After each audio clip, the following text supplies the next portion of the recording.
இன்னைக்கு big pass வீட்டிலே டே 61 and 62 ரெண்டையும் சேர்த்து பார்க்க போறோம்.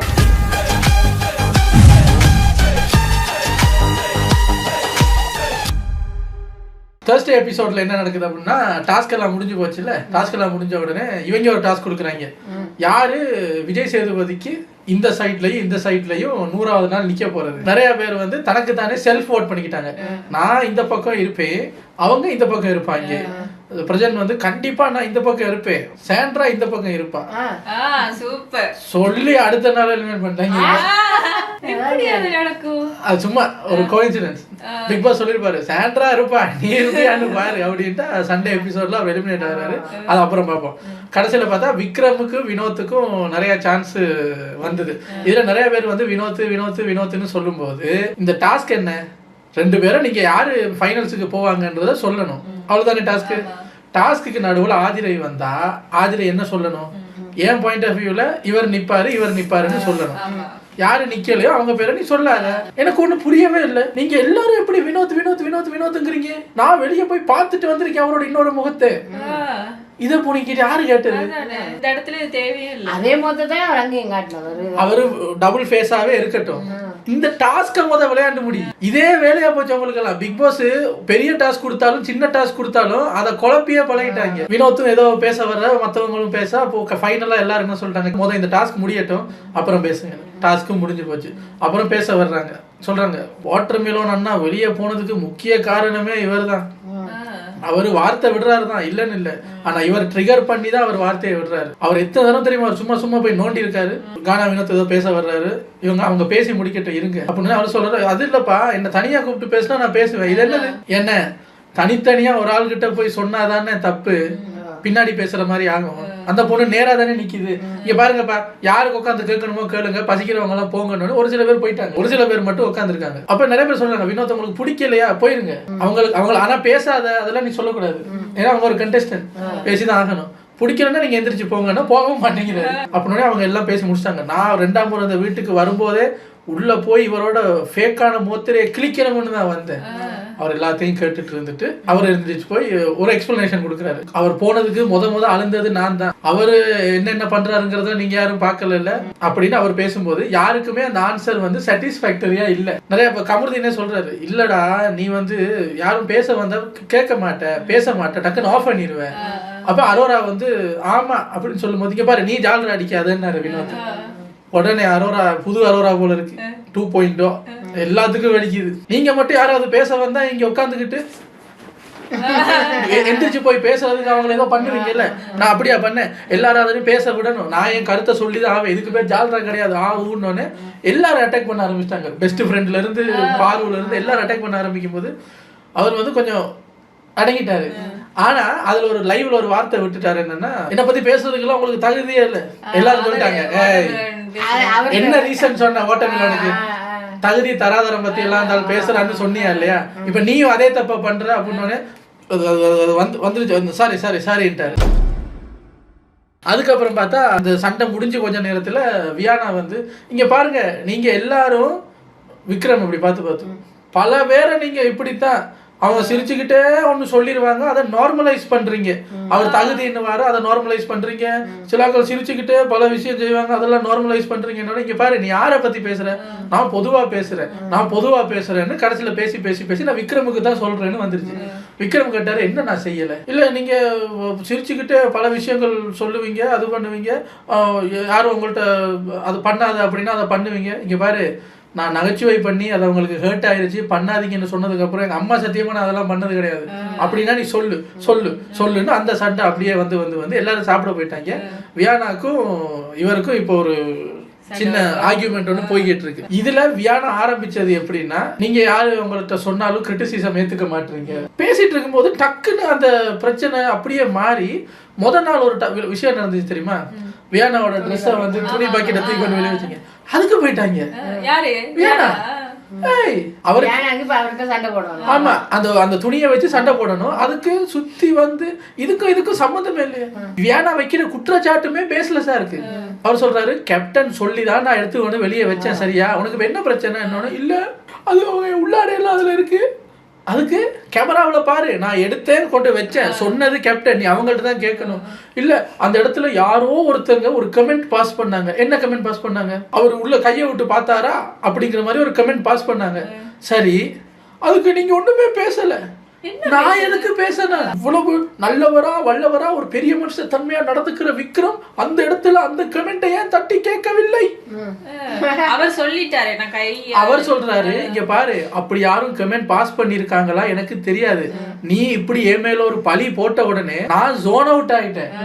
யார் என்ன பேசினான்னு எனக்கு தெரியல. பேசுனா நீ அவங்கள போய் கேளுன்னு எனக்கும் தெரியாது யாரு பேசுனான்னு. நான் பேசுனேன்னா இல்ல, நான் உங்க ஃபேஸ தான் பாத்துக்கிட்டு இருந்தேன். அப்ப சவுண்ட் இங்க இருந்து தான் வந்தது. ஏமா சவுண்ட் அங்க இருந்து வந்தாலும் அவங்க மாயமால இல்ல இதுக்குள்ளதானே இருக்காங்க. ஏய் யார் அது? யார் இது கையை விட்டு பார்த்ததான்னு கேட்டது? பேசாம இரு அப்படின்னு நீங்க சொல்ல வேண்டியதானே. நீங்களும் அங்கதானே இருந்தீங்க. விக்ரமுக்கு கேட்கலங்கிறாரு, உங்களுக்கு கேட்டுச்சு பார்க்கலங்கிறீங்க. சோ உங்களுக்கு அவரு கேட்டாவது இருக்குல்ல, அப்ப நீங்க அதை அட்ரஸ் பண்ண வேண்டியதானே. உங்க அட்ரஸ் தானே அது. விக்ரம் சொல்றாரு, என்னமா பேசுற, நான் ஏன் கேட்கணும்? இல்ல நீங்க அதுல ஒரு எக்ஸ்பிரஷன் கூட கொடுக்கல, அப்படியே விட்டுட்டீங்க, அதெல்லாம் நார்மலைஸ் பண்ணிட்டீங்க. ஏமா பேசுறவனை விட்டுட்டு என்கிட்ட வந்து ஏறிக்கிட்டு இருக்க, என்னமா அது அப்படின்னும் போது எல்லாரும் வந்து விக்ரம் அழ ஆரம்பிச்சிட்டாரு. எல்லாரும் என்ன என்ன என்னன்னு வந்தோன்னு, நான் இவனு ஒரு தங்கச்சியா தான் பார்த்தேன், ஒரு அலிகேஷன் அது உள்ளாடாது, வெளியே என்ன மாதிரி வெளியே இது போட்டுறியா அப்படின்னு இவர் அழும்போது வியானா பாக்குது, எனக்கும் எவ்வளவு கஷ்டமா இருக்கும் அப்படின்னு திரும்பிட்டு போயிருச்சு. பாரு அங்கதான் சுத்திட்டு இருக்கு. விக்ரம் கேக்குறாரு, ஏய் என்ன செய்யறதெல்லாம் செஞ்சுட்டு அழுதுட்டு போறேன், நில்றி பதில் சொல்றீ அப்படின்னா அது ஓடிருச்சு. சாண்ட்ரா பின்னாடியே போகுது. போய் விடு விடு, என்னவா இருக்கு? இல்ல இப்படி ஒரு கமெண்ட் ஒண்ணு பாஸ் ஆச்சு, சரி அதே நீங்க கேட்கலன்னு கேட்டா சரியா தானே கேட்டிருக்க. அவர் ஜோன் அவுட் ஆயிட்டாரா? ஜோன் அவுட்டா? என்ன பதில் இதெல்லாம்? ஜோன் அவுட் ஆயிட்டாரா? Zone out. அதாவது பரவாயில்ல. அப்ப கேப்டன் குளிச்சிட்டு வர்றாங்க. அப்ப இவங்க 2 பேரும் கேப்டன் கிட்ட கம்ப்ளைண்ட் பண்றாங்க. ஏதோ இப்ப வியானா அத ஒரு நியாயத்தை கேட்டதுக்கு உடனே அவர் அழ ஆரம்பிச்சிட்டாரு. அழ ஆரம்பிச்ச உடனே நம்ம ஹவுஸ்மேட்ஸ் எல்லாம் என்ன என்ன என்னன்னு பதறிக்கிட்டு வர்றாங்க. அப்ப இந்த பொண்ணு மேல எப்படி ஒரு குற்றச்சாட்டு வரும்? விக்ரம் அள வச்சுட்டாங்க, ஏதோ பெரிய குற்றம் மாதிரி. வெளியே அந்த பொண்ணுக்கு எப்படி அது போற்றியாகும்? ஏமா நீங்க சொன்னதை நீங்க உள்ளாடைய தொட்டு பாத்தியா, அதை தொட்டு பாத்தியான்னு அவர் மேல சொல்லும் போது அவருக்கு வெளியே இமேஜ் போகாதா? குடும்பம் இருக்கு வெளியே, அவரோட ஃபேமிலி பார்க்க மாட்டாங்களா? உங்களுக்கு மட்டும் அவர் அள வச்சதே உங்களுக்கு பெரிய தப்பான விஷயமா வெளியே போகும்னா உள்ளாடைய வாலிக்குள்ள வச்சு கையை விட்டு பாத்தியான்னு சொல்லு, அதே நீ கேட்கல, அது நீ அக்செப்ட் பண்ற மாதிரி ஏன் பண்ணன்னு ஒரு பேஸ்லெஸ்ஸான அலிகேஷன் வைக்கும் போது அவருக்கு எப்படி இருக்கும்? இதை கேட்கும் போது கமருதீன் வந்தாரு. கமருதீனுக்கு மூளைய வந்து அதான் கலட்டி வெளியே கொடுத்துட்டாரா இல்ல அலுமினியத்துல எதுவும் செஞ்சு உள்ள வச்சிருக்காங்கன்னு தெரியல. என்ன என்ன என்ன இங்க வந்துட்டாரு கக்குசுக்கு. லேடிஸ் கிட்ட பேசுறாரு. இல்ல அவர் வந்து இப்படி நான் கேட்கும் போது, ஆமா ஜோன் அவுட் ஆயிட்டாரா? What is he trying to say? Zone out னா அது கேட்டிருக்கணும். நீ நியாயமா தானே கேட்டவியானா? அழாத இதுக்கு தானே வந்த, கட்டி பிடிச்சு போ வெளியே. செம்ம நியாயம் கேட்க வேண்டாம், என்ன நடக்குதுன்னே தெரியல, நியாயம் கேட்க வேண்டாம். வந்தியா வேலையை பிடிச்சா போ, வந்தோடனே அதுக்கு கட்டி பிடிச்சி போக வேண்டியது என்ன? சும்மா வந்து அந்த கட்டி பிடிக்கிறதுக்காக என்ன நடக்குது ஏன் நடக்குதுன்னு விசாரிக்கிறாரா? சொல்லுவாரு, இருங்க விசாரிச்சு கடைசியா தானே வர முடியும். எடுத்தோடனே கட்டி பிடிச்சா பழி போடுவாங்க சார், தெரியுதுல்ல, மூடிட்டு பாப்பா வெளியே. இதுல விக்ரம் அழுதுட்டு விட்டுட்டாரு. வியானா அழுதுகிட்டே இருக்கு. ரொம்ப நேரம் ஐயா அழுதாரு, கண்ணீர் மட்டும் வர மாட்டேங்குது. அதுக்கப்புறம் பார்த்தா பெஸ்ட் பெர்ஃபார்மர் 6 பேரை செலக்ட் பண்ணுட்டாரு பிக் பாஸ். யார் அந்த 6 பேர் அப்படின்னு பார்த்தா சாண்ட்ரா, அரோரா, விக்ரம், கனி, பிரஜன், சபரி. ஏன் மைண்ட்ல வினோத் தங்கடா நல்லா தானே பண்ணிட்டு இருந்தாரு. என்ன அந்த நெக்லஸ திருடுறதுக்கு அந்த திருடி அதுல கொஞ்சம் தெல்லு மெல்லு பட்டதுல இருந்து அவர் டிஆர் கேரக்டர்ல இல்ல. அப்படி பார்க்க போனா இங்க பல பேரே பல நேரத்துல கேரக்டர்ல இல்லையே. ஒரு சிலர் ஒட்டு கேட்ட பிறகுதான் கேரக்டருக்கு வந்தாங்க. கனியக்காலம் ஒட்டு கேட்டதுக்கு அப்புறம் தான். அதுல நேத்து ஒருத்தர் கமெண்ட்ல சொல்லியிருந்தாரு, அவங்க ஏன் ஒட்டு கேட்கறாங்கன்னா அது வந்து அந்த சிஐடி கேரக்டர் அந்த படத்துல. இருக்கலாம் அதான் கனிக்கு அந்த வெளியே குணம் இருந்திருக்காது. அது எப்படி என்ன இப்படியும் சொல்லலாமா? சரி ஏதோ சிஐடி நீங்க கேரக்டர்ல இருந்து விட்டு கேட்டீங்க, ஆனா அது ஒழுங்கா பண்ணல, இப்படி சிஐடி மாட்டிக்கலாமா? சோ இந்த மாதிரி கானா வினோத்தை அதுல விட்டுட்டாங்க. பிக் பாஸ் ஒரு இக்கு வச்சிட்டாரு, என்னன்னா மிச்சம் 10 பேர் இருக்கீங்களாப்பா, 10 பேரையும் வேர்ஸ்ட் பெர்ஃபார்மர் சொல்லி ஜெயில தூக்கி போடுங்கடா ஒண்ணா. எல்லாரும் 10 பேருமா? 3 பேருக்கே இடம் இல்ல. உன்னை அங்க படுத்து தூங்க சொன்னாங்க, குத்த வச்சு உட்காரு, எல்லாம் நீட்டி முதல்ல அவனு படுக்க வேணாம், 10 பேர்ல 20 பேர் கூட உள்ள உட்காரலாம் பட அப்படின்ட்டாரு. ஒரு போர்டு கொடுத்து ஏன் நான் ஜெயிலுக்கு போக காரணம் என்ன எழுதி கழுத்துல மாட்டிக்கிட்டே போ. 10 பேர் உள்ள இருக்காங்க. ஆமா. உள்ள போனதுல இருந்து திவ்யா தேஞ்ச ரெக்கார்ட் மாதிரி ஒரு விஷயத்த சொல்லிக்கிட்டே இருக்கு வீடு முழுக்க பாக்குற எல்லார்கிட்டையும். பாபா படத்துல ஒரு கேரக்டர் வரும்ல, நான் 6 வேளை குளிக்கிறேன் 8 வேளை பூஜை பண்றேன், அந்த பாபா எனக்கு தரிசனம் கொடுக்கல, கடவுளே இல்லைன்ற இவருக்கு தரிசனம் கொடுக்குறாரு, படம் முழுக்க சொல்லிக்கிட்டே இருப்பாரு டெல்லி கணேஷ். அது மாதிரி நான் ஒரு நாள் ஃபுல்லா தூங்கல, ஒரு நாள் ஃபுல்லா குளிக்கல, நெக்லஸ் ஒரு ஃபுல்லா நாள் பாதுகாத்திருக்கேன், நான் பெஸ்ட் பெர்ஃபார்மரா? இது ஏன் ஆதங்கத்தை நான் சொல்லிக்கிட்டு இருக்கேன். நீ போ. ஒரு நாள் ஃபுல்லா குளிக்கல, ஒரு நாள் ஃபுல்லா தூங்கல, ஒரு நாள் ஃபுல்லா நெக்லஸ பாத்திருக்கேன், நான் பெஸ்ட் பெர்ஃபார்மரா? நான் ஏன் ஆதங்கத்தை சொல்லிட்டு இருக்கேன். மதிய வைக்கிறாங்க பிக் பாஸ் வீட்டுக்குள்ள நான் இருந்தா என்னைய கூப்பிடுவாங்கல்ல, நான் போயிட்டு நீ ஒரு நாள் ஃபுல்லா குளிக்கலே, ஒரு நாள் ஃபுல்லா தூங்கலே, அதுக்கத்தான் பேசுறேன், ஆனா வேர்ஸ்ட் பெர்ஃபார்மர் ஆகிட்டாங்க, மூடிட்டு போ ஜெயிலுக்கு போ அப்படின்னு சொல்லி அவங்களுக்கு ஜெயிலுக்கு போறதுக்கு டிசப்பாயின்மெண்ட். ஆனா அவர் வழியில போய் தான் ஆகணும். அதுக்கப்புறம் சாட்டர்டே எபிசோட்ல விஜய் சேதுபதி வர்றாரு, வந்து ஃப்ரைடே ஹேப்பனிங்ஸை கொஞ்ச நேரம் பார்த்துட்டு வரலாம் அப்படின்னு பார்த்துக்கிட்டு இருக்காங்க எல்லாரும். ஃப்ரைடே ஹேப்பனிங்ஸ்ல தான் ஒரு விஷயத்தை போட்டு உடைக்கிறாங்க. என்னன்னா, விக்ரம் போய் சொல்றாரு, வியானா நீ இப்படிப்பட்டவள் இல்ல சரியா, ஆனா நீ பண்ணின தப்புக்கு இது வரைக்கும் என்கிட்ட சாரி கேட்கல, வீக்கெண்ட்ல வந்து உனக்கு பெரிய அடி விடும் பாத்துக்க, ஒரு சாரி கூட நீ கேட்கல, பேசாம கேட்டுரு, உங்ககிட்ட பேசவே எனக்கு இஷ்டம் இல்லை, பேசாம கேட்டுருன்னு. இவ சாரி கேட்டுரு அப்படின்னா அவர் அந்த சாரியை வாங்குறதுலேயே குறியா இருக்காரு. வாங்கியாச்சு. இப்போ இந்த சாரி எல்லாம் வாங்கி அப்படி பிரச்சனை ஓடும்போது அப்பதான் பாரு சொல்லுது, இங்க பாரு, நான் ஃபர்ஸ்ட் கேப்டன் கிட்ட போய் சொன்னேன், நான் ஒரு கேம் பிளான் ஒன்று பண்ண போறேன், நான் ஒரு விஷயம் பண்ண போறேன். என்ன பண்ண போறேன்னா, விக்ரம் அந்த நெக்லஸ் பக்கத்துலயே உட்காந்துருக்கான், அவனை எழுப்பணும்.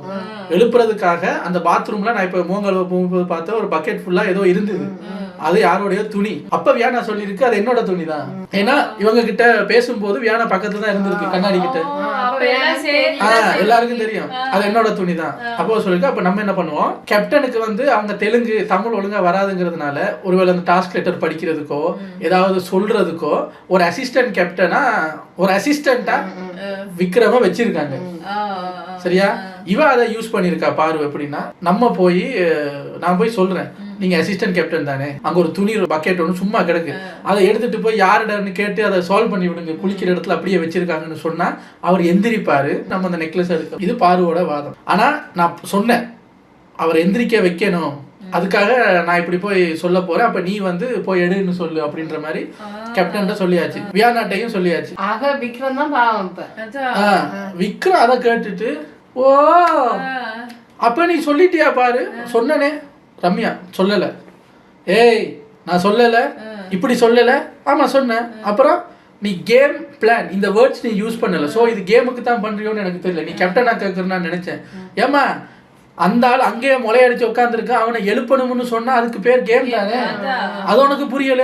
எனக்கு புரியல, எனக்கு அந்த அளவுக்கு அறிவு மசர் இல்ல, எனக்கு புரியல. வியானா உட்காந்துருக்கு, சுபிக்ஷா பிடிச்சிருச்சு. ஒரு நிமிஷம் விக்ரம், இவங்க 2 பேரும் கேமை பத்தி பேசும்போது அது ஏன் துணி தான் அக்செப்ட் பண்ணிக்கிட்டு மேக்கப் போட்டுக்கிட்டு இருந்திருக்காங்க. வியானா என்னன்னு கொஞ்சம் கேளுங்க. அவனும் வியானா இருக்கு, ஏன் வியானா உனக்கு தெரியாதா?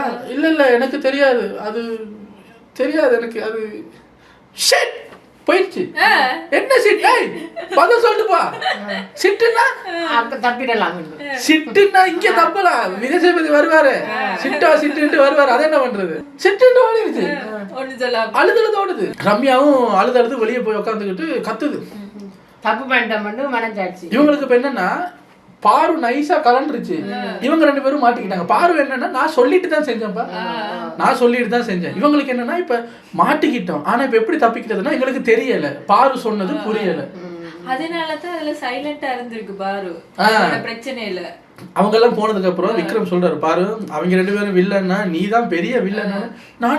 நான் என்னடா பண்ணேன்? என்ன பண்ணியா? நீ கேமுக்காக தான் பண்ண, சூப்பர் கேம், ஆனா நான் அழுறேன், வியானா அழுறா, இமோஷனலா உடையிறோம், அப்ப கூட நீ நிறுத்தல இல்ல, இன்னைக்கு தான் வந்து சொல்ற. ஆனா நீ 2 நாளா எதுக்கு சண்டை போட்ட? அந்த நெக்லஸை திருடுறதுக்கு நான் அந்த கதவை மூடி பிடிச்சிக்கிட்டு இருந்தேன், அது ஒரு சீப்பான கேம்னு சொன்னியே, கதவை விட இந்த ஜட்டி பழிய தூக்கி ஏன் மேல போட்டுக்கிட்டு சும்மா இருந்தியே, நான் உடஞ்சி என் குடும்பம் வெளியே பாக்குது அப்படின்னு அழுது அவகிட்ட வந்து இப்ப சாரி சொல்லுன்னு சொல்ற அளவுக்கு வந்து நிக்கும் போது கூட இவ்வளவு லேட்டா தான் சொல்லுவியா? சரி விடு, தெரிஞ்சுக்கிட்டே அவங்க 2 பேரும் அன்னைக்கு என்ன பண்ணாங்க அப்படின்னு அது ஒரு பிரச்சனை ஒண்ணு போய்கிட்டு இருக்கு. அதுக்கப்புறம் வியானாக்கு நைட்டு பயம் வந்துருச்சு, நைட்டு இருட்டுல வந்து உங்ககிட்ட தனியா பேசணும் அப்படின்ட்டு, இங்க பாருங்க சாரி உங்க கூட ஆல்ரெடி முன்விரோதம் இருந்ததுனால அப்படி ஒரு சிச்சுவேஷன் வந்த உடனே நான் உங்கள்கிட்ட வந்து கேட்டு கத்திட்டேன். நான் வந்து ஃபர்ஸ்ட் கேப்டன் கிட்ட கேட்டிருக்கணும், அப்புறம் பாரு கிட்ட கேட்டிருக்கணும். அவர் சாரி கேட்டியா சரி போ அப்படின்னு பேசிக்கிட்டு இருக்காரு. இவங்க பெரிய நோஸ்கர். அப்புறம் விஜய் சேதுபதி வர்றாரு. சொன்னா நம்ப மாட்டீங்க, இன்னைக்கு எபிசோட் முழுக்க இந்த வெள்ளை பக்கெட் தான். விஜய் சேதுபதி வந்தாரு. ஸ்டார்டிங்ல கேட்டாரு, என்ன பார்வுல இருந்து எல்லாரும் பிக் பாஸ் பேசுனா மரியாதை இல்லையா? உங்களுக்கு எல்லாம் செல்ஃப் ரெஸ்பெக்ட் இருக்கு, எனக்கு ஷோ நடத்துறவங்களுக்கு பிக் பாஸுக்கு எல்லாம் செல்ஃப் ரெஸ்பெக்ட் இல்ல, பிக் பாஸ் பேச்சுக்கு மரியாதை இல்ல. சரி உங்ககிட்ட சொல்லி என்னத்துக்கு எல்லாத்துக்கும் தலையாட்டுவீங்க. இப்ப நான் போனோடனே மண்டே வந்து அந்த அளவு தூக்கி போட்டு மிதிக்க போறீங்க. சரி பக்கெட் பிளான் பாரு, நீ ஆரம்பி சொல்லு. சார் நான் இதான் சார் பிளானு, விக்ரம அங்கிருந்து எந்திரிக்க வைக்கணும். அவர் ஒரு அசிஸ்டன்ட் பதவியில இருக்காரு. அப்ப அவரு அந்த பக்கெட்ல இருக்கிற துணி யாரோடதுன்னு எல்லார்ட்டும் போய் கேட்பாரு. இது மாதிரி அவர் அங்கிருந்து எழுப்ப வைக்கிறதுக்கு தான் சார் இந்த பிளான் நான் போட்டேன். ரம்யா பாரு சொல்றது உண்மையா பொய்யா? பொய் சார். என்ன பாரு சார் நான் சொன்னேன் சார். ரம்யா கொஞ்சம் உண்மை சார், கொஞ்சம் பொய் சார். அப்படியா? அவங்க கேம்னு சொல்லல, பிளான்னு சொல்லல, அதனால எனக்கு அவங்க கேம் பிளான் பண்றாங்கன்னு தெரியாது சார். ஏமா இங்க கேம்னு சொல்லல, பிளான்னு சொல்லல, அதெல்லாம் எனக்கு தெரியாது. விக்ரம எழுப்பணும், அதுக்காக அந்த துணியை போய் நான் இப்ப விக்ரம் கிட்ட கேட்க போறேன். நீ கேப்டனா உள்ள வந்து ஆமா அதை எடுத்து வைங்கன்னு சொல்லணும்னு சொன்னாங்க சார். எதுக்கு பாரு விக்ரம் எழுப்பணும்? எதுக்கு பாரு விக்ரம் எழுப்பணும் புரியல சார் எனக்கு. ஏமா நீங்க ஒன்னும் குழந்தைங்க கிடையாது, இது ஒரு பிக் பாஸ் வீடு. 50 நாளா உள்ள இருக்கீங்க. 50 நாளா பார்வதி எப்பேற்பட்டாலும் உங்களுக்கு தெரியாதா? சோ பாருக்கு சும்மா வந்து வாங்க விக்ரம போய் நோட்டலாம் அப்படின்னு பாரு போகும். அந்த கேம்ல நீங்க அவங்களை யாராவது அங்க இருந்து எழுப்பணும். அங்கேயே உட்காந்துருக்காங்க, அவங்கள தூக்கி போட்டு நெக்லஸ் தூக்கலாங்கிறதானே டாஸ்க். அப்போ ஒரு கேப்டனா அவங்கள்ட்ட வந்து கேட்கும் போது புரியலங்கிறீங்க. எதுக்கு ஃபர்ஸ்ட் பாரு விக்ரம எழுப்பணும்னு சொன்னாங்க? எனக்கு உடம்பு சரியில்லை சார், அதனால அவங்க சொன்னது எனக்கு புரியல சார். Health issues. கெட்ட வார்த்தை மட்டும் நல்லா பேச தெரியுது, மயிருன்னு ஷோவில். இது புரியல அவனுக்கு. பெரிய ஆள் தானே அவர், கேட்ட பெரிய ஆள் தானே அப்படின்னு. எல்லாரும் நான் தப்பு பண்ண மாதிரி சொல்றீங்க சார், நான் வெளியே போறேன் சார். என்னம்மா நான் வீட்டுக்கு போறேன் சார். வெரி குட், நான் ஒரு குட்டி பிரேக் எடுத்துக்கிறேன், நீங்க போயிட்டு வாங்கம்மா, சந்தோஷமா போயிட்டு வாங்க. உங்களுக்கு ப்ரொசீஜர்ஸ் எல்லாம் நடக்கும், நீங்க போயிட்டு வாங்க. Okay sir, super. சரி இடைவேளை. மொத்த வீடு ஷொக்கில் இருக்கு. பார்வதிக்கு இப்ப வயித்த கலக்குது. ஐயோ இவளை வீட்டை விட்டு வெளியே அனுப்புறது இப்ப நான் தானே சொல்லுவாங்க. எல்லாரும் சொல்றாங்க லூசா நீனா, அது போகுது சொல்லுது நான் கெட்டவன், நீங்க எல்லாம் நல்லவங்க, எனக்கு புரியலன்னு சொல்லிக்கிட்டே இருக்கேன். ஏதோ நான் மட்டும் தப்பு பண்ண மாதிரி இப்ப ஃப்ரேம் பண்றீங்கல்ல அப்படின்ட்டு போய் உடுப்பெல்லாம் அடுக்கிறதுக்கு ரெடியாகுது. இவங்க எல்லாம் போய் சொல்றாங்க லூசா நீ வெளியே போறேன்னு அப்படி அவர்கிட்ட பேசுற. காணவன் சொல்றாரு சேதுபதி என்ன ஏசுறது ஒரு அண்ணன் மாதிரி, நம்ம ஷோவில் நல்லா பெர்ஃபார்ம் பண்ணணும்னு ஏசுறது, அதுக்கு போய் என்னடா வெளியே போறது அவர்கிட்ட எதிர்த்து பேசு. அச்சோன்னு பார்த்தா கதை திறந்துட்டு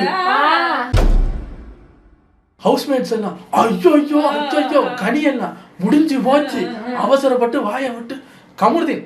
இந்த நேரத்துல தான் ஒருத்தனுக்கு பிரச்சனைனா தான் எல்லாரும் நல்லவனா மாறிடுவாங்க, தான் யாருங்கிறத மறந்து. சுபிஷா சொல்லுது கதவை திறந்துட்டாங்க கமருதீன். ஐயோ இருந்தாலும் வார்த்தை விடக்கூடாது சுபி. இது என்ன வார்த்தை? விஜய் சேதுபதிட்ட வெளியே போறேங்கிற வார்த்தை விடக்கூடாதான். நாங்க வெளியே போறேன் அப்படின்னு சொன்னது கெட்ட வார்த்தை. பிஞ்சிரும் கிழிஞ்சிரும், நீ சோறுதான் திங்கிறியா, தலையை திருப்பிடுவேன், ஏய் ஓய், இதெல்லாம் வார்த்தை பிரச்சனை இல்ல கமருதீன். யோசிச்சு விடணும்ல வார்த்தை எல்லாம். சேதுபதி கிட்ட அப்படியே பேசுறது எவ்வளவு ஒரு கொடூரமான கெட்ட வார்த்தை. நான் வெளியே போறேன் கேட்கவே முடியல. குழந்தைங்க எல்லாம் ஷோ பாக்குறாங்க, நாருது சார். எவ்வளவு ஒரு பெரிய கெட்ட வார்த்தை கமருதீன் கண்டுபிடிச்சிருக்காரு. கையில சொல்றாரு வார்த்தை ரொம்ப முக்கியம் சுபி. இப்ப பாரு அவர் கேட்கிற விஷயத்த நான் மனசா நினைச்சேன். முதல்ல கண்ணாடியை பார்த்து நீ ஒன்னையே கேட்டுக்க சரியா. அவர் கேட்கிறாரு மத்தவங்கள்ட்ட ரம்யாக்கு எவ்வளவு பெரிய வாய்ப்பு உள்ள வந்திருக்க, கிடைக்குமா நடக்குமா காவாலி. அவர் தான் சுபிக்கு சொன்னாரு அங்க இருந்து வந்து காட்டி கொடுக்குறாரு. ஏமா உன்னையே ஒரு முதல் 4 வாரமா கிழிச்சு தொங்க விட்டதுக்கு அப்புறம் தானே நீ திருந்தின. உனக்கு இன்னைக்கு வரைக்கும் கேம் இன்னும் வரைக்கும் உனக்கு புரியல. 2 பேரும் லவ் பண்ணிட்டு இருக்கிறதான் கேம் நினைச்சுக்கிட்டு இருக்க. உனக்கு நீ கேட்கலாமா மத்தவங்களுக்கு இது எவ்வளவு பெரிய வாய்ப்பு, அதை யூஸ் பண்றியா? நீ யூஸ் பண்றியா? முதல்ல ரம்யாவாவது ஏதோ கிடைச்ச வாய்ப்பை யூஸ் பண்ணி ஒரு தடவை கேப்டனாவது ஆச்சு. யூ அவர் கேப்டன் பதவிக்கு போனா கேட்பாரு you go man why me, நான் என்ன கேப்டன் ஆகணும்? உங்ககிட்ட எல்லாம் நசிப்படணுமா? வருவேன், விளையாட தெரியாம தோப்பேன், கேப்டன் ஆக மாட்டேன், ஆனா நொட்டை மட்டும் சொல்லுவேன். யாரு வேணாலும் பேசிருக்கலாம் கமுருதீன், இந்த வசனங்களை நீ பேசக்கூடாது. எல்லாரும் போய் அட்வைஸ் பண்றாங்க. அட்வைஸ் பண்ணதுக்கு அப்புறம் கதவை திறந்தபடியே இருக்கு, அப்படியே இருக்கு. எல்லாம் சொல்றாங்க, கேமராவில் போய் சொல்லுடி, மன்னிப்பு கேளு. நான் பேசுறேன் நீங்க போங்க அப்படின்னு பாத்ரூம்ல போயிட்டு, நான் ஏன் இவ்வளவு முட்டாளா இருக்கேன், மத்தவங்க போடுற பிளான் எல்லாம் எனக்கே புரிய மாட்டேங்குது. ஏம்மா அதுதான் பாரு, இப்படிதான் வெளியே பல பேர் பாருங்க. பாரு போட்ட ஒரு கேம்ல உன்னையும் வியானாவையும் உள்ள இழுத்து கெட்டவளா மாத்தி விட்டுட்டு பாரு எஸ்கேப் ஆயிடுச்சு. நீ கதவை திறந்து வெளியே போ அப்படிங்கிற அளவுக்கு போயிருக்கு பாரு. தட் இஸ் பாரு, தட் இஸ் த லைஃப். அடுத்து கமருதீனுக்கு தான் அடுத்து. ஸோ பாரு கிட்ட எப்படி பேசணும் பழகணும்னு தெரியாத உங்களுக்கு என்ன சொல்றதுன்னு தெரியல. பாருவை பத்தி உங்களுக்கு நல்லா தெரியும். பாரு ஒரு விஷயம் வந்து கிட்டே போகாதீங்க. ஆனா நீங்க கேப்டனா இருக்கும்போது இன்னும் அவதானமா இருந்திருக்கணும். பாரு வந்து ஒரு விஷயம் சொல்லுது, நீங்க கேட்டிருக்கணுங்க. எதுக்கு முத விக்ரமணி எழுப்பணும், அதுக்கே நான் வரணும். கேள்வி கேளுங்க பாரு கிட்ட. பாரு சொன்னா சரியாதான் இருக்குமுங்க அப்படின்னு பின்னாடி போனதுக்கு வச்சாலா தேவையாது. பாரு வெஸ்கே பாரு கூட உங்களுக்கு டக்கிள் பண்ணி விளையாட தெரியலன்னா பெஸ்ட் சாய்ஸ் நீங்க வெளியே போறது, இல்லாட்டி உள்ள இருந்து டேமேஜ் ஆகணும். அதோட ரம்யா புரியல சொல்ல முடியாது. அவர்கிட்ட சொல்லிச்சு, கொண்டாந்து நடுவீட்டுல வைங்கன்னு சொல்லிச்சு. ஏன்னா விக்ரம் உங்களை மாதிரி முட்டாள் கிடையாது. பாரு தான் விக்ரம் கிட்ட வருது. அப்ப விக்ரமுக்கு தெரிஞ்சு போச்சு பாரு பிளானிங் சம்திங். ஆனா கேமுக்குன்னு அவர் நினைக்கல. அதனாலதான் அவரு சேஃபா தப்பிக்கிறதுக்கு கேப்டன் இப்ப என்ன எடுத்துக்கொண்டு வைக்கவா, ஆமா வைங்கன்னு எடுத்துக்கொண்டு வெளியே வச்சுட்டாரு. இப்ப விக்ரம் மேல பழி போடும் போது அவர் ஈஸியா, அவருக்கு தெரியும் இப்ப நம்ம உடுப்பை எடுத்துக்கொண்டு வெளியே வச்சா பழி போடுவாங்கன்றதுக்காகவே உன்னைய தூக்கி முன்னாடி நிறுத்திட்டு அவர் சேஃபா போயிட்டாரு. இப்ப கேட்டா சொல்லலாம், ஏங்க கேப்டன் சொன்னாங்க தூக்கிட்டு வச்சேன், கேப்டன் கிட்ட கேளு. அவர் சொன்னாரு, நீங்க சொன்னா நான் செய்யறேன் சொன்னாரு. அப்ப கூட உன்னைய வச்சு விளையாடுறாங்களே, விக்ரமா இருக்கட்டும் அவங்களா இருக்கட்டும், உன்னைய வச்சு பிளே பண்றாங்களேன்னு, உன்னைய வச்சு தப்பிக்க ட்ரை பண்றாங்களேன்னா எனக்கு புரியல சார், நான் முட்டாள் சார். அப்படின்னா என்னம்மா, அப்ப முட்டாளா இருக்கிற நீங்க உள்ள வரக்கூடாது. இல்ல வந்து அடி வாங்க வேண்டியதான் இருக்கு. 50 நாளாவா நீங்க பாரு கூட இருந்து ட்ரைனிங் எடுக்காம இருக்கீங்க. இதுக்கப்புறம் பார்த்தா அவங்க மன்னிப்பெல்லாம் கேட்டதுக்கு அப்புறம் விஜய் சேதுபதி வர்றாரு. இங்க பாருங்க ரம்யா, அழுதிங்கன்னா எனக்கு கேள்வி கேட்க வராது. சோ அழாம ஹேண்டில் பண்ணுங்க. உள்ள கேம்ல கண்டினியூ பண்ணீங்களா இல்லையா, பண்றியா இல்லையா, காதுல சொல்லு பண்றேன் சார், இந்த கதவை மூடுங்க. எல்லாருக்கும் சொல்லிக்கிறேன், இதுதான் நாங்க கதவை திறந்து மூடுற லாஸ்ட் டைம். இன்னொரு வாட்டி போறேன் கதவை திறன்னு சொல்லிட்டு உள்ளே உட்கார்ந்து இருந்தா வந்து கழுத்தை பிடிச்சி வெளியே தள்ளுவான். அது நான் சொன்னது. அதான் இது நல்ல சான்ஸ் சார். நீங்க தூங்கி அவங்கள தானே கேட்டாங்க, கேட்டுட்டீங்க, உங்களுக்காக கதவை திறந்துச்சு கேட்டா திருப்பி அந்த பிரச்சனை ஆரம்பிக்குது. திருப்பி முதல்ல இருந்து வர்றாங்க. சார் எனக்கு புரியல சார். ஏமா இன்னொருத்தங்களை பிளேம் பண்ணாதீங்க. புரியலன்னு சொன்னா தப்பு இல்லம்மா. இல்ல நான் எனக்கு தெரிஞ்சு ஒரு இதா நான் பண்ணுனேன்னு சொன்னாலும் தப்பு இல்ல. உங்க தானே கொலை குத்தமா, கேம் அப்படித்தானேமா நகர்த்த முடியும். இப்ப பாரு ஒரு கேம் பிளான் போட்டாங்க. ஆமா நான் தான் அவர் எழுப்புறதுக்கு இந்த துணியை வச்சு ஒரு கேம் பிளான் பண்ண ஒத்துக்கிறாங்கல்ல. உங்கள்ட்ட சொல்லிட்டு தான் செஞ்சேங்கிறாங்க. என்கிட்ட சொன்னாங்க சார், நானும் அதோட சேர்ந்து விளையாண்டேன்னு அப்படின்னு ஒத்துக்கிறதுனால இங்க ஒன்றும் பிரச்சனை இல்லம்மா. ஏன் அதை டிஃபெண்ட் பண்ணிக்கிட்டே கூட டேமேஜ் வாங்கிக்கிறீங்க? ஒரு கேட்கிறாரு, பாரு நீங்க என்ன சொன்னீங்க பாரு, பாட்டா போவான். பாரு நீங்க என்ன சொன்னீங்க சார், நான் இப்படி சொன்னேம்மா, வெயிட் பண்ணுங்க. அப்படி சொன்னாங்களாம்மா? சொன்னாங்க சார். அதுக்கு நீங்க என்ன சொன்னீங்க? அங்க யார் இருந்தா? வியானா இருந்தாங்க. வியானா இருந்தீங்களா? இருந்தேன் சார்.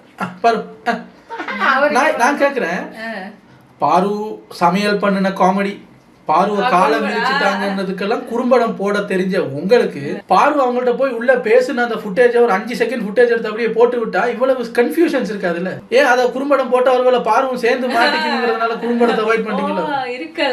தேவையில்லாத விஷயத்துக்கெல்லாம் குறும்படம் போடுறியப்பா. இதுக்கு பாரு சொன்னதை கன்ஃபியூஸ் ஆகுதுல்ல. பாருவுமே சொல்லுது சரியா ஞாபகம் இல்லை சார், என்ன சொன்னேன், பாருக்கே ஞாபகம் இல்லைன்னு போது சரி இருப்பாரு ஒரு குறும்படத்தை போடுவான். நீ என்ன பேசுன, நீ பேசும்போது அங்க பக்கத்துல யார் இருந்தா, நீ சரியாதான் பேசியிருக்கியா, அவங்க போய் சொல்றாங்களா அப்படின்னு எல்லாத்துக்கும் கிளாரிஃபை பண்றதுக்கு ஒரு சின்ன குறும்படம் தூக்கி போட்டுருந்தீங்கன்னா, இதுதான் பாரு நீ பேசியிருக்க பாத்தியா ரம்யா, பாரு உங்ககிட்ட சரியாதான் சொல்லி இருக்கு, உனக்கு புரியலன்னா இது எப்படி அப்படிங்கிற மாதிரி லாக் பண்ணலாம். அவங்கள பேச விட்டு அதை கன்ஃபியூஸ் பண்ணி நீங்களும் கன்ஃபியூஸ் ஆகி நாங்களும் கன்ஃபியூஸ் ஆகி, சாண்ட்ராக்கெல்லாம் குறும்படம் போட தெரியுது, பாருவோட சமையல் நகைச்சு வைக்கலாம் குறும்படம் போட தெரியுது, பாரு காரை எவனோ அது மிரிச்சிட்டா குறும்படத்தை தூக்கிட்டு வந்து அவனை கிளிக்க தெரியுது இல்ல. பாரு பேசுனது தானே போடுங்க, முடிஞ்சா போட்டிருக்கலாம் ஒரு குறும்படம், போடல. அதுக்கப்புறம் பார்த்தா வியானா சொல்லுது, சார் எனக்கு அவங்க ரம்யா கிட்ட அந்த பிளான் அந்த அவர் எழுப்பணும்னு சொன்னது இது பிளானு அப்படிங்கிற மாதிரி எனக்கு கேட்டுச்சு சார், அவங்க பேசுனது கேட்டுச்சு, ஆனா புரியல சார்.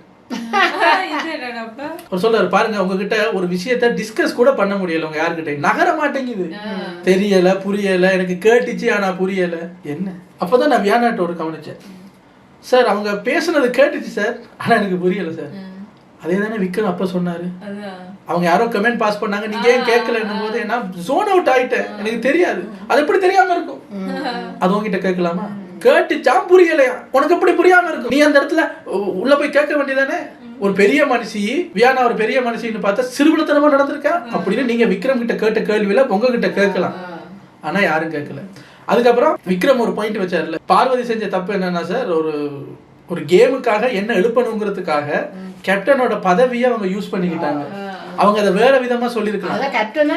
அதான் கேப்டன் கிட்ட போய் சொல்லி அந்த பதவியை யூஸ் பண்ணி என்ன எழுப்பியிருக்காங்கன்னும் போது அதுக்கப்புறம் வருவோம், அதுக்கப்புறம் வருவோம். அதை நான் அப்புறம் கேட்கல.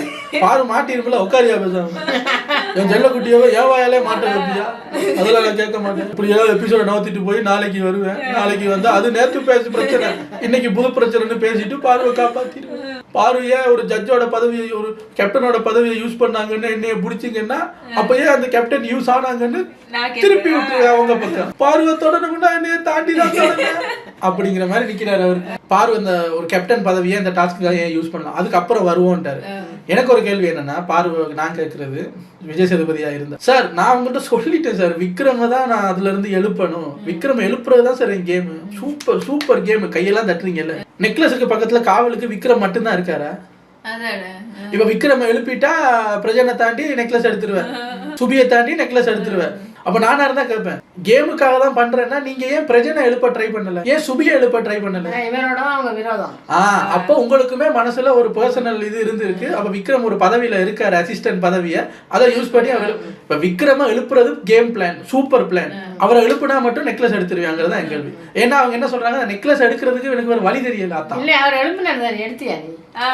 அதான் கேட்க, அவர் எழுப்பி போனாருல்ல, அப்போ பிளான் நடந்துச்சுல்ல, நெக்லஸ் ஏன் எடுக்கல? ஏன்னா அங்க பிரஜன் சுபி எல்லாம் இருக்காங்க. சோ பிரஜன் சுபி எல்லாம் இருக்கும்போது விக்ரம் எழுப்புனா நான் அதை எடுத்துருவேன்னு நினைச்சு நான் செஞ்சேன்னு சொன்னா நீங்க எல்லாரும் எழுப்புறதுக்கு ஏதாவது பண்ணிருக்கணும். வை ஒன்லி விக்ரம்னு தான் கேள்வி வருது.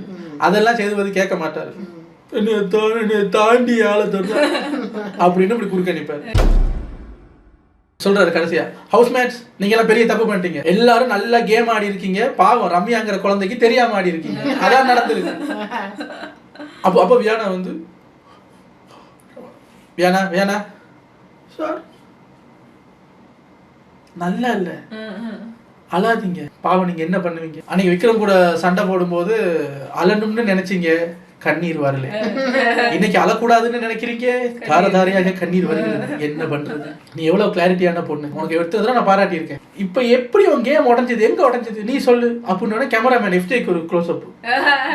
இவனாலதான் அந்த பொண்ணோட கேம் உடஞ்சது, புத்திசாலியா இருந்த பொண்ணு லூசா மாறினதுக்கு இவன் தான் காரணம்னு எஃப்ஜேக்கு ஒரு க்ளோஸ் அப். விஜய் சேதுபதி பேசும்போது விஜய் சேதுபதி இவங்கள பார்த்து அவர் ஆரம்பிச்சிட்டாரு, கண்ணீருடன் ஒரு இளவலை அப்படின்ட்டு, நான் கண்ணீருடனே இளவலைக்கு போயிட்டு வரேன்னு போயிட்டாரு. அதுக்கப்புறம் பார்த்தா வியானா இப்படி சாரியால முகத்தை மூடிக்கிட்டு எல்லாரும் வந்து ஏய் லூசுங்களா, அது ஃபேக்கா அழுததை கண்டுபிடிச்சாரு, முகத்தை மூடிட்டு சிரிக்குது. அழுதுட்டு இருந்த பொண்ணு, கேமரா கான்சியஸான பொண்ணு, அழுகிறது வெளியே தெரிஞ்சா ப்ரோமோ தானேன்னு இது வரைக்கும் வியானா முகத்தை மூடி இருக்கா வீட்டுல? இல்ல. இன்னைக்கே மூடுதுன்னா இப்ப சிரிப்பு வந்துருச்சுல்ல, ஏமா இப்பதானே அழுதுட்டு இருந்தா அதுக்குள்ள சிரிக்கிறா, அப்ப அவள் அனைத்தும் நடிப்பாளதான் அப்படின்னு கேட்டுருவாங்களோங்கிறதுக்காக சாரியை மூடிட்டு உடனே இவங்கள சாண்ட்ராலாம் நான் நடிப்பு நடிக்கிறீங்க. அதுக்கப்புறம் பார்த்தா பாத்ரூம்ல ரம்யா போயிட்டு குரல் மட்டும் கேக்குது, அழாத. அதான் ரம்யா சொல்லுது, அழாத, அழுது தொலைக்காத நாய. சத்தம் என்ன? அதான் ரம்யா யாரையோ போட்டு திட்டி அடிச்சுக்கிட்டு இருக்குன்னு எட்டி பார்த்தா ரம்யா அழாத நாய, அழுது தொலைக்காத, அழாத, நீ கேங் லீடர், அழக்கூடாது அப்படின்னு விவேக் மாதிரி தன்னைத்தானே ஸ்ட்ராங் ஆக்கிக்கிறாங்க. அதுக்கப்புறம் பார்த்தா விஜய் சேதுபதி வர்றாரு. வந்தோடனே இப்போ நமக்கான ஒரு செஷன், ஒரு ரெண்டாம் அக்காவா அவங்க சொல்றாங்க, அவங்க யாருன்னே தெரியாது, சேதுபதிக்கு அது யாருன்னு தெரியாது, இல்லை வச்ச டீமுக்கு அது யாருன்னே தெரியாது, நம்மளும் அப்படியே நம்புவோம். அங்க ஒரு 100 பேர் உட்காந்துருக்காங்க. அதுல ரெண்டமா ஒரு அக்கா விஜய் சேதுபதி உள்ள வந்தோடனே, சார் உங்ககிட்ட ஒரு கேள்வி. என்னன்னு? என்கிட்ட கேள்வியா? தெரியாதுல்ல, டேரக்டர் சொல்லியிருப்பாரு அந்த அந்த கோர்னர்ல ஒரு அக்கா எனக்கு கேள்வி கேட்பாங்க பதில் சொல்லுங்கன்னு. நீங்க தான் சூப்பரா நடிக்கிறாளா, சரி தேசிய விருதெல்லாம் வாங்கியிருக்கீங்க, இதெல்லாம் உங்களுக்கு ஏமாத்துறோம். யாரு நீங்க கேளுங்க சார். பார்த்தா அந்த அந்த கேள்வியில நமக்கும் பெரிய பங்கு இருக்கு. நம்மளை பத்தி தான் கேட்கறாங்க. சேதுபதிக்கு நம்ம கிட்ட டைரக்டா பதில் சொல்லணும்ல. டைரக்டா சொன்னா நம்ம வீடியோ பாக்குற மாதிரி. அதான் அப்ப சேதுபதி பாக்கலையா, அந்த பிக் பாஸ் டீம் பாக்கலையா, அந்த அக்கா பாத்துட்டு வந்து கேக்குறாங்களா. அந்த அக்கா தான் யாருன்னு தெரியல. அக்கா ஐயோ, அந்த அக்கா வந்து இப்ப ரெண்டாம் அக்கா. சரியா, அவங்களுக்கும் பிக் பாஸ் டீமுக்கும் சம்பந்தமே இல்லை. அவங்க எழுதியும் கொடுக்கல, சொல்லியும் கொடுக்கல. அக்கா சுய அறிவுல கேட்கறாங்க. நம்மளும் அப்படியே நம்புவோம். சரியா, நம்மளும் சேர்ந்து நடிப்போம். நீ நம்பிட்டியா? நானும் நம்பிட்டேன் சார். உங்க மேல நீங்க ஒரு ஹோஸ்ட் சார். ஹவுஸ்மேட்ஸ் பண்றதுக்கு ஹவுஸ்மேட்ஸ் மேல இருக்கிற கோவத்தையும் வன்மத்தையும் வாரம் உங்க மேல கொட்டிக்கிட்டு இருக்காங்க. நீங்க ஒரு ஹோஸ்ட், நீங்க உங்களுக்கு பாவம் அவங்க உள்ள நடக்கிறதுக்கு உங்களுக்கு எந்த கனெக்ஷன் இல்லை. டைரக்டர் சொல்றதை பேசுறீங்க, அவங்களும் உங்களை இது பண்றாங்க. வாரம் உங்க மேல வந்து வன்மத்தை கொட்டிக்கிட்டே இருக்காங்க. இதை நீங்க எப்படி சார் பாக்குறீங்க? உடனே நானு நம்மளை பத்தி பேசுறீங்க. அவரு ப்ளீஸ் இன்னும் நிறைய கொட்டுங்க, ஏன்னா இந்த இந்த இன்டராக்ஷன் தான் எங்களுக்கு வேணும். இது ஷோக்கு நல்லது. அப்ப தெரியுதா, விஜய் சேதுபதியை திட்டுனாலும் அவருக்கு பைசே. எங்க அண்ணனுக்கு சீக்கிரம் கடன் அடையணுங்கிறதுக்காக தான் நான் திட்டுறேன். அப்ப அண்ணனை திட்டும் போது ஷோ அப்படி நல்லா போகுது, மக்கள் நல்லா என்கேஜா இருக்காங்களே அப்படின்னும் போது டிஆர்பி ஏறும், அண்ணனுக்கு நிறைய சம்பளம் போகும், சட்டு போட்டு கடன் அடைச்சிட்டாருன்னா அடுத்த சீசனுக்கு வர மாட்டாரு. எங்க அண்ணனை காப்பாத்துறதுக்கு தான் எவ்வளவு திட்டு. இப்ப புரியுதா? இது எங்க அண்ணனுக்கு புரியும், எனக்கு எங்க அண்ணனுக்கு புரியும். நடுவில் நீங்க எல்லாம் யாரும் வரக்கூடாது. குறுக்க வந்த அக்காவுக்கு அந்த யாருன்னே தெரியாத ரேண்டம் அக்கா நன்றிகள். அப்புறம் சொல்றாரு, உங்க விமர்சனம் எங்களுக்கு வேணும். எங்க டீமுக்கு இப்படி தூக்கிட்டாரு கைய. உங்க விமர்சனம் எங்களுக்கு வேணும். ஏங்க 5 வருஷமா ஆட்சியில இருக்கிறவங்களை என்ன கிளிகளின்னு கிழிக்கிறீங்க. அவங்களே அப்புறம் ஓட்டு கேட்டு வந்தா நீங்க போடுறது இல்ல. என்ன சொல்ல வர்றாருன்னா, என்னைய நீங்க திட்டுங்க சார், நான் பிக் பாஸ்ல இருந்து வெளியே போனதுக்கு அப்புறம் ஒரு படத்தோட வந்தா என்னைய ஏத்துக்க மாட்டீங்களா? ஏன் ஏத்துக்க மாட்டோம்? அப்படி வந்தா ஏத்துக்கும். அது வேற, இது விறகு.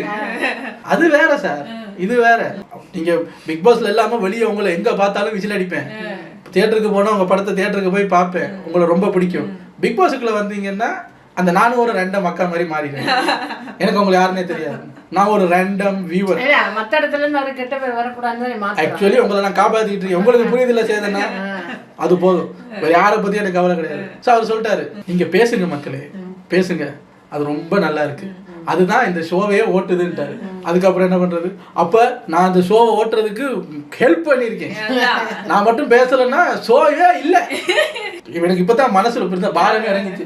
ஐயோ அதான் சேதனை இப்படி பண்றோமே அப்படின்னும் போது, பிக் பாஸ் எல்லாம் இப்படி திட்டுறமேன்னும் போது அவங்களே சொல்லிட்டாங்க, பிரச்சனை இல்லை, ஜெயமே லயம், நல்லா திட்டுங்க, நீங்க திட்டதான்